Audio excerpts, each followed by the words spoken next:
Go yard. I got so much motherfucking design on right now. Break it down, bring it back, make it clap. I got 3 old thoughts, new guap, wear that thing. Bitches on my line, and you know that. Bismillahirrahmanirrahim. Assalamualaikum warahmatullahi wabarakatuh. Waalaikumsalam warahmatullahi wabarakatuh. Sebelumnya terima kasih banyak kami ucapkan kepada Ibu yang telah memberi kami telah berkesempatan untuk menerima kami untuk melakukan wawancara, yaitu wawancara tentang proses pembelajaran bahasa Indonesia di kelas. Untuk itu kami mohon izin kepada Ibu, apakah Ibu bersedia diwawancarai? Silakan ditanya. Langsung saja Bu untuk pertanyaannya, yaitu yang pertama yaitu berapa jumlah siswa yang belajar di kelas Ibu? Kalau dihitung jumlah siswa per lokal tentu beda-beda ya jumlahnya. Tetapi yang pasti saya mengajar di kelas 10 itu menggunakan kurikulum Merdeka. Jurusannya ada 8. Ya, itu terdiri atas TITL, ada jurusan DVIB, ada jurusan TP, dan ada jurusan EKR. Jadi minimal di sini siswanya ada 15 satu lokal. Terus Ibu, menurut Ibu bagaimana cara menciptakan pembelajaran bahasa Indonesia itu agar menyenangkan di kelas itu? Setiap guru punya cara tersendiri dalam membuat suasana kelas itu happy, senang, dan siswanya juga nanti bisa memahami apa yang kita sampaikan. Terlebih dahulu tentu guru harus tahu dulu situasi siswanya. Kebetulan kalau dari SMK 2 Padang, siswa kita itu banyak berasal dari luar daerah. Kita sama-sama tahu bahwa kalau dari luar daerah, mereka sangat minim dalam menggunakan bahasa Indonesia. Nah, itu adalah salah satu kendala yang saya hadapi. Bagaimana caranya? Ya, tentu membuat situasi dengan menarik itu tidak semudah yang kita pikirkan. Harus ada kesepakatan antara siswa dan guru. Kalau saya biasanya kalau mengajar itu di dalam perkuliahan dalam belajar itu wajib menggunakan bahasa Indonesia. Kenapa? Kalau tidak di dalam pelajaran bahasa Indonesia dia menggunakan bahasa Indonesia, kapan lagi? Kalau misalnya di luar dia kan udah biasa ngomong bahasa daerah sehari-hari. Malahan kalau misalnya dia menggunakan bahasa Minang, bahasa Indonesia itu kan dicemain sama temannya. Jadi membentuk percaya diri dalam berbahasa Indonesia itu di kelas. Nah, itu yang pertama yang harus saya lakukan. Jadi mereka wajib menggunakan bahasa Indonesia walaupun masih terbata-bata. Bahkan masih nampak dialek-dialek daerahnya, ya kan? Nah, terusnya apa? Tentu mengajarkan bahasa Indonesia dengan konsep dasar yang harus dipahami oleh siswa. Apalagi sekarang kurikulum Merdeka, semua sentar pembelajaran itu ada di siswa. Tapi di sini masih mix ya antara siswa dan teachernya dalam aktif di pembelajaran.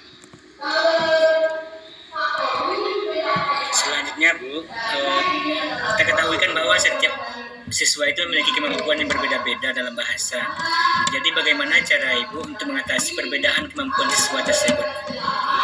Dalam mengatasi kemampuan kita lihat dulu siswanya gimana. Tidak semua siswa yang tidak bisa menggunakan bahasa Indonesia. Ada beberapa yang sudah. Kan kita bisa lihat ya, dari mana? Dari mereka cara berkomunikasi, dari mereka presentasi. Oh, ternyata masih banyak kekurangan dalam bahasa Indonesianya, nggak lancar. Ya tetap memotivasi siswanya gitu. Kalau salah nggak apa-apa, namanya belajar. Profesor aja salah. Mereka masih tingkat SMK ya wajar salah, apalagi mereka berasal dari daerah-daerah yang berbeda. Contohnya ada yang dari Sejunjung, Alan Panjang, itu dialeknya berbeda sekali. Nah, ketika mereka mendapatkan aturan dari saya wajib menggunakan bahasa Indonesia, itu seperti kayak ada tekanan di dalam hati ya. Tetapi itu kan bermanfaat untuk dia. Manfaatnya tidak terasa di saat sekarang, tetapi di masa-masa seperti kamu kuliah. Gimana rasanya presentasi menggunakan bahasa Indonesia? Pasti masih ada kesalahan. Nah, kalau tidak dipupuk di SMK, kapan lagi? Dalam dunia jadi bahasa itu memang alat komunikasi. Udah belajar ya apa itu bahasa? Ayo, apa itu bahasa?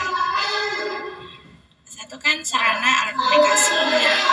Jadi kalau misalnya kita menggunakan bahasa yang baik, yang enak, pasti pendengar kita juga nyaman mendengar kita.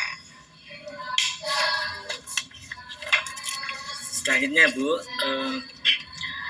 apa saja metode yang pernah Ibu lakukan saat pembelajaran? Metodenya gitu. Metode saat belajar bahasa Indonesia ya? Iya Bu. Kalau khusus di sini, nah ini kalau saya bilang SMK Dwafa itu sekolah yang istimewa lah ya. Karena apa? Hampir rata-rata siswanya tidak fasih dalam mengucapkan bahasa Indonesia. Nah, jadi metodenya ya tadi latihan tadi, ya. Ketika saya bertanya, dia menggunakan dan menjawab menggunakan bahasa Minang, saya suruh ulang lagi. Nah, itu khusus bahasa Indonesia. Saya nggak tahu di pembelajaran bahasa Inggris, tapi rasanya hampir sama ya. Kalau misalnya di dalam bahasa Inggris kita butuh praktis, ya, dengan teman, bahasa Indonesia kan juga. Orang selalu menganggap bahwa bahasa Indonesia itu ngapain bahasa Indonesia? Kalau orang Indonesia mau ngaji belajar bahasa Indonesia, tapi kenyataannya nggak bisa presentasi menggunakan bahasa Indonesia yang baik dan benar sesuai dengan KBBI. Contohnya apotik dengan apotek, mana yang kata bakunya? Apotek dong, kan ada apoteker, nggak ada apoteker. Sistem dengan sistematis, mana? Sistem atau sistem? Sistem kan? Nah, jadi itu yang wajib diduduki oleh siswa. Itu guna guru bahasa Indonesia. Metodenya latihan. Ada juga beberapa seperti saya menggunakan ceramah supaya fasih dalam berbahasa Indonesia. Terus Bu, kesulitan apa saja yang Ibu alami pada saat proses pembelajaran itu? Kesulitannya ya, memang ada kendala. Ya seperti yang saya bilang tadi, di sini banyak dari luar daerah. Itu setiap siswa itu memiliki kemampuan berbahasa yang berbeda-beda. Malahan ada yang tidak paham ketika saya menggunakan bahasa Indonesia. Jadi dia seperti diam aja. Ketika saya tanya nggak ada feedbacknya, nggak ada tanggapan, ya. Lalu ditranslate dengan temannya yang sedikit-sedikit pandai bahasa Indonesia. Aku kece ibu tuh kawan, dia nanya kayak gitu dan saya dengar. Oh, berarti kan kemampuan bahasa Indonesianya kurang bagus, ya. Dan itu bisa dilatih sebenarnya. Cara melatihnya ya tadi saya menggunakan presentasi. Jadi setiap siswa wajib presentasi. Mau nggak mau harus presentasi. Karena apa? Kalau nggak dilatih dari sekarang, ya nanti dia akan nggak menggunakan. Jadi nggak bermanfaat, ya. Nggak ada manfaatnya ketika kita sebagai guru bahasa Indonesia tidak mengajarkan itu. Itu kesulitannya. Lalu apa lagi? Kesulitannya ketika siswa itu mengucapkan bahasa Minang, maksudnya bahasa daerah, tetapi menggunakan dialek daerahnya, itu kan nanti kendala juga, ya. Contohnya ketika di kelas itu kan ada dia menggunakan bahasa daerah, saya kadang ada paham, ada enggak. Nah, jadi mereka susah mencari kosakata yang sesuai bahasa Indonesia itu apa. Jadi akhirnya mereka takut dalam mengungkapkan tadi, takut salah, padahal kan nggak masalah bagi saya. Kita kan coba terus melatih terus. Untuk keterampilan berbicaranya ya masih butuh pelatihan ya. Terus Bu, apa saja hambatan yang pernah Ibu alami gitu ketika mengajar itu Bu? Hambatan. Ya. Kalau untuk hambatan, kalau saya mengajar, Ya. itu rasanya nggak ada hambatan ya. Tapi yang kendala tadi itu termasuk hambatan rasanya. Kalau saya pribadi untuk menjelaskan materi itu nggak ada hambatan, cuman mungkin dari siswanya kali ya. Ketika saya menggunakan bahasa Indonesia kadang dia nggak paham, itu kan juga hambatan ya, sehingga ada pending informasi. Dia berpikir agak lama 5 menit, kayak menjawab soal matematika lebih susah ternyata bahasa Indonesia daripada matematika. Dia mikir dulu, merangkai kata-kata, menyusun paragraf, itu kan sulit ya. bagi siswa, mahasiswa aja sulit. Ya, Kami merasakan. Merasakan sekali. untuk memilih diksi yang tepat ya itu kan kalian susah. Mana cepat sembuh ya, agar bisa main, lekas sembuh ya supaya kita bisa main. Mana cocoknya, agar atau supaya? Kamu aja masih bingung. Iya. Jadi ada pemilihan diksi, itu hambatan yang saya temui ketika dengan siswa yang di kelas. Terus Bu, apa saja aspek yang diperhatikan saat mengevaluasi pembelajaran? Aspek dalam segi Mengevaluasinya gitu. secara keseluruhan atau gimana nih, atau berbicaranya aja? Secara keseluruhan bisa Secara keseluruhan itu tesnya gitu. berbicara. Berbicara. Ya, evaluasinya. Iya, evaluasinya. Mungkin ketika saya sudah mengetahui kemampuan dan potensi dari seorang siswa, ya, satu lokal itu dia beda-beda, ya. Tapi bisa saya istilahnya saya simpulkan, dalam satu lokal itu tidak banyak siswa yang bisa fasih dalam berbicara, ya, khususnya dalam bahasa Indonesia. Jadi gimana untuk mengevaluasinya? Ya, saya berpikir ya harus mendiskusikan ini dengan siswa tersebut di dalam kelas. Ya, evaluasi itu kan sama seperti penilaian terhadap apa yang telah kita temui di lapangan. Saya bilang, ini kalau seperti ini nanti kamu nggak bisa fasih dalam berbicara. Kalau iya misalnya dia selalu di daerah Sumatera Barat, kalau misalnya dia udah di luar Sumatera Barat, jadi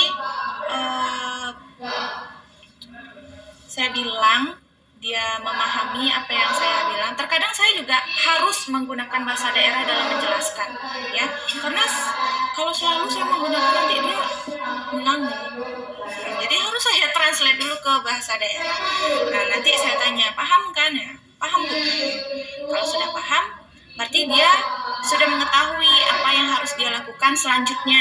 Nah, untuk awal-awal itu saya tidak mewajibkan mereka dalam berbahasa Indonesia itu di semester 1. Di semester 2 sekarang, ya, karena dia sudah tahu aturannya, mereka sudah mulai menggunakan bahasa Indonesia. Dan bagaimana perkembangannya? Cukup memuaskan, ya.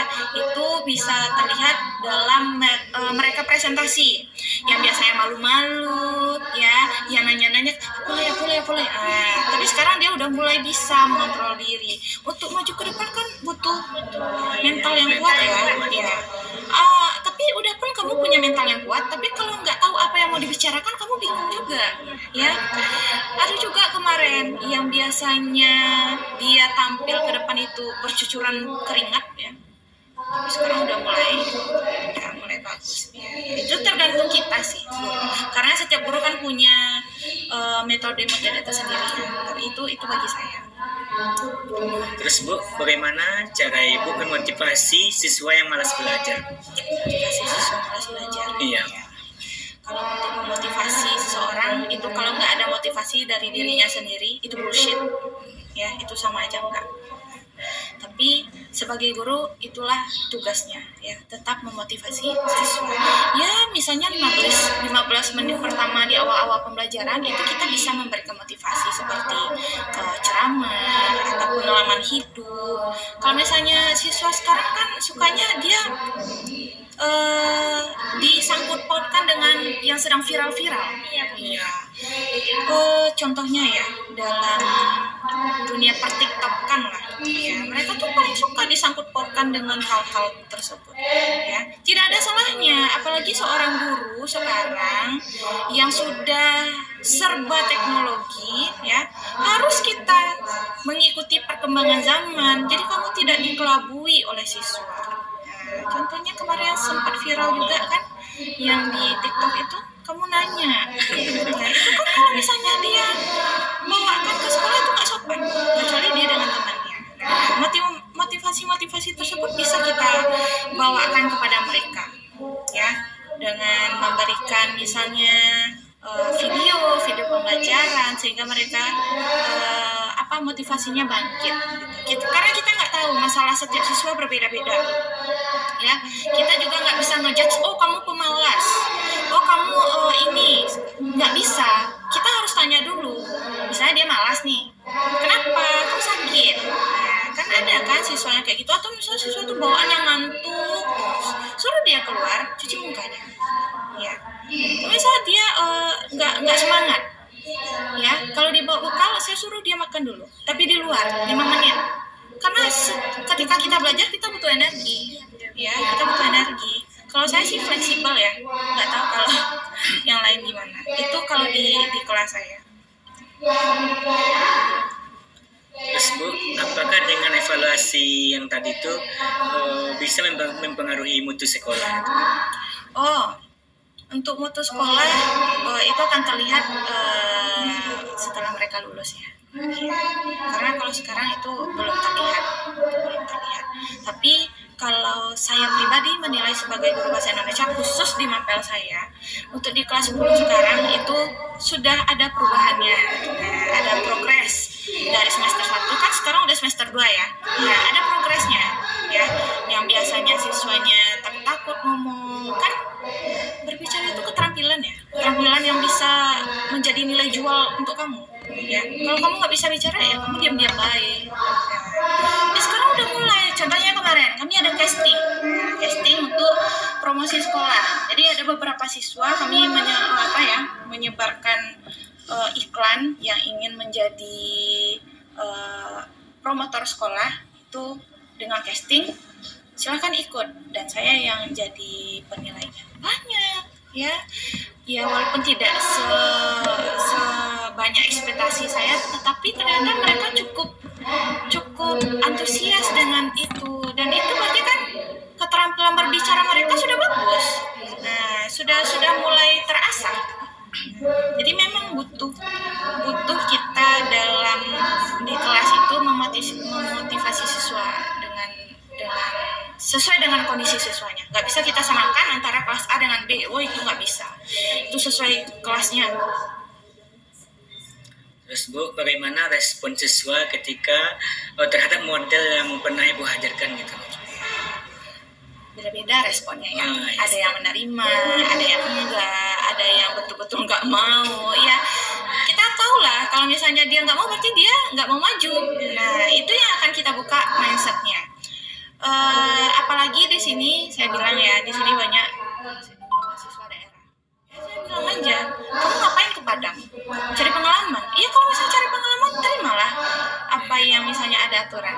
Kan kalau orang Minang bilang, Dima bumi dipijak, di situ langit dijunjung. Jadi setiap sekolah itu punya aturan. Jangan kan di sekolah, di rumah kamu ada aturan loh. Iya. Kalau jam 7 kamu tidak bangun, mungkin udah disiram sama orang tua kamu. Nah, iya. Apalagi kalau misalnya di sekolah. Nah, sekolah juga punya aturan gitu. Aturan setiap guru juga berbeda nanti. Kalau khusus saya itu ada aturan juga. Nah, saya memberikan model metode di dalam kelas ya. Itu semata-mata hanya untuk tujuan siswanya supaya paham ya, supaya tidak hanya belajar di kelas saja, tapi bisa diaplikasikan kehidupan dia sehari-hari ya. Kalau misalnya hanya dia sekolah saja berarti rasanya itu nggak ada manfaatnya ya. Kalau bisa dia berbagi juga dengan temannya, dengan teman-teman yang ada di daerahnya. Ya, jangan malu lah menggunakan bahasa Indonesia. Orang kan sebenarnya malu. Iya.